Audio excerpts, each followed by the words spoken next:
Matapos ang pagsipa ni Lou sa misteryosong pulis na ito, ay ngayon na ire-review na natin ang Chapter 227 at 228 ng Sakamoto Days. Ay sa wakas, masasaksihan na natin ang isa sa napakaangas na bakbakan, ang unexpected tandem na siguradong magugustuhan nyo mga kaibigan. Kaya naman, this is Mr. AI Anime at wag na nating patagalin pa, let's go! Nagsimula ang chapter dito kay Lou na napabagsak ang pulis at sinabihan si Shin na, "Umalis na kayo, Shin." Pero sagot naman ni Shin, "Hindi, Lou." Maya-maya pa, naglabas ng metal stick ang pulis at nagsabing, "Amoy alak ka. Sana hindi ka pa underage." Sagot naman ni Lou habang umiinom, "Salamat ha, ganyan ba ako kabata tingnan?" Nagulat si Lou nang makita niyang lakaabante na sina Shin sa dami ng gustong pumatay sa kanila. Nag-alala siya at sinaway si Shin pero biglang humila dito papasok ng sasakyan, si Granny Mia. Pinagpapatay ni Granny Mia ang mga lalaking susugod sa kanila. Nagulat si Shin at napasabing, "Tandang Mia." Sagot naman ni Granny Mia, "Mga bata, huwag kayong humadlang kung isang babae ay nagtaya na ng buhay niya. Tumahimik na lang kayo at gawin ang trabaho niyo." Sabi naman ni Kindaka, "Pero, Tandang Mia, kailangan pa kayo ni Sakamoto." Sagot ni Granny Mia, "Ginawa ko na ang lahat ng makakaya ko. Si Sakamoto na ang bahala.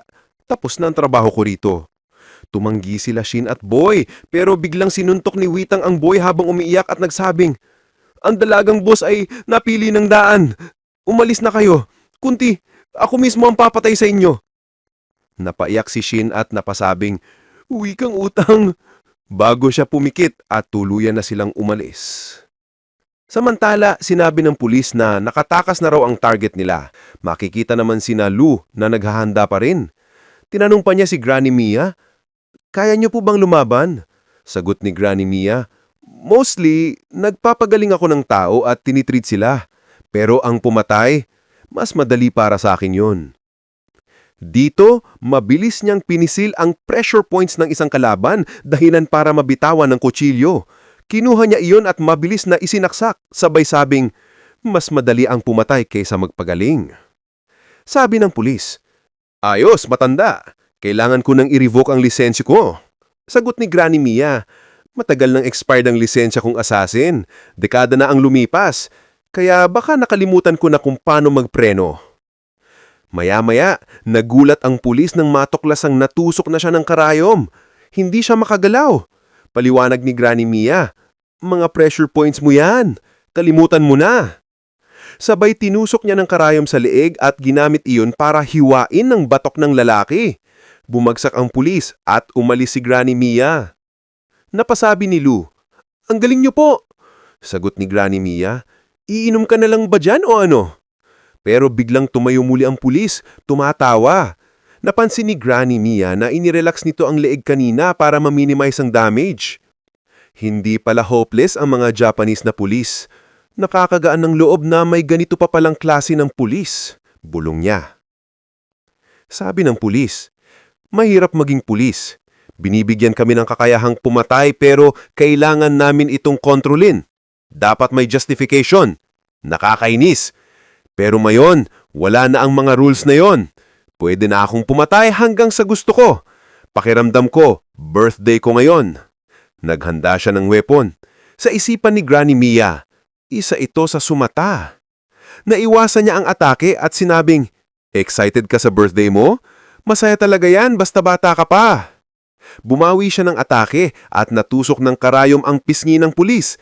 Pero kinagat lang ito ng pulis at bumawi ng mas malakas na atake. Mabuti na lamang nasagip agad ni Lou si Granny Mia. Tinanong ni Granny Mia, "Nasaktan ka ba, Lou?" Sagot ni Lou, "Hindi, napasobra lang ako ng inom. Wala pa kasing laman ng tiyan ko." Matapos ang sinabi ni Granny Mia na ikaw talagang bata ka, nagawa namang mapin down ng pulis si Lou. Subalit may hinagi si Granny Mia at sabay sabi, "Sa bidura mo yan." Isang lighter pala iyon. Kaya nang lumuwa si Lou ng alak, agad itong nagliyab at nasilaban ng pulis. Agad namang prinash off ng pulis ang apoy.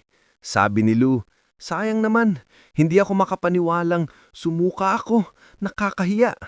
Sagot ni Granny Mia, "Kailangan mo ng isang sinabawang clam." Nagsalita naman ng pulis. Death penalty ang nararapat sa dalawang ito dahil humahad lang kayo sa isang public servant. Kinamusta ni Granny Mia si Lou. Ayos ka lang ba? Sagot ni Lou habang may kinukuha. Opo, maghintay lang kayo.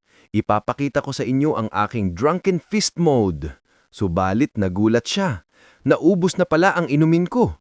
Kailangan ko pa ng dagdag para magamit ko ang aking drunken fist. Mabilis na umatake ang pulis. Bahagyang nakaiwas si Lou pero na-stuck ang weapon nito sa sintas niya. Inangat ng pulis ang sandata at naglabas ng baril.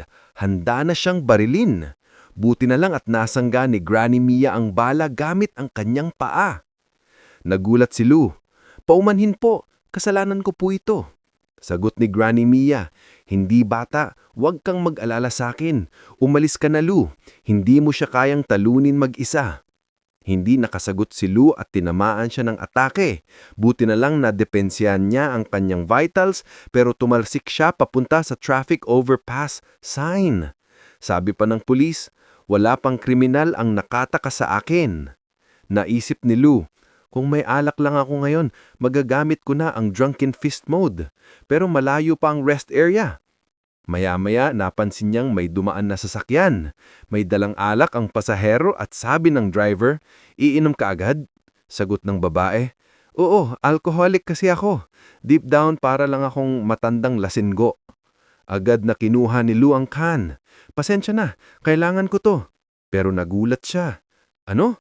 3% lang? Hindi ito magpapalasing sa akin. Tinawag mo pa ang sarili mong alcoholic? Binaril ng pulis ang can kaya nabutas ito. Sabi ng pulis habang sumusugod, hindi ko alam kung anong plano mo, pero kalimutan mo na yan. Biglaan ninyong sundot ni Granny Mia ang tagiliran ni Lou, dahilan para makaiwasan siya sa atake. Sabi ng pulis, itong matandang to. Sabi naman ni Lou, Granny Mia, masaya ako na ayos ka lang pala. Inabot ni Granny Mia ang isa pang inumin. Inumin mo to. Ininom ito ni Lou kahit patak na lang ang natira. Ipiniliwanag ni Granny Mia, huwag kang mag-alala. Inactivate ko na kanina ang acupressure point mo para ma-hyperboost ang alcohol absorption mo. Biglang natulala si Lou habang tumama ang epekto. Hinawakan niya ang weapon ng pulis at ngimiti. Walang hiya ka, nagkamali ka ng babaeng binangga. Na-activate na ang drunken fist mode ni Lou mga kaibigan. Binuwag niya ang weapon ng pulis at ginamit pa ang hawakan para itusok sa tuhod nito. Nagulat ang pulis. Anong nangyari? Sinapak naman siya ni Lou.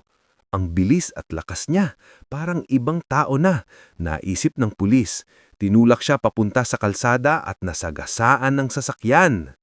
Maya-maya sinipa pa siya ni Lou nagpabagsak tuluyan dito. Sabi pa niya habang inaayos ang buhok, kahit sino pang mang-istorbo sa pamilya ho, patay. Sabi ni Granny Mia, yan pala ang sikat na drunken triad mode ni Lou. Kinuha ni Lou ang baril at tinutukan ng pulis. Gusto lang namin ng tahimik na buhay. Kapag tinuloy mo pa ang pagbabanta, malalagay ka sa malaking problema. Kung aalis ka na at hindi mo na kami hahabulin, bubuhayin kita. Sagot ng pulis, hindi ko maintindihan bakit lumalaban ng mga siraulong ito para sa normal na buhay. Sumabat si Lou, tumahimik ka, ikaw ang tinatanong ko rito.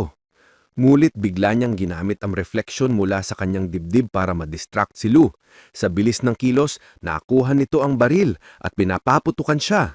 Buti na lang at naiwasan ni Lou. Pero napansin niyang nakaposas na pala siya. Sabi ng pulis, in just a split second, nabaliktad ang script. Ang ganda nito.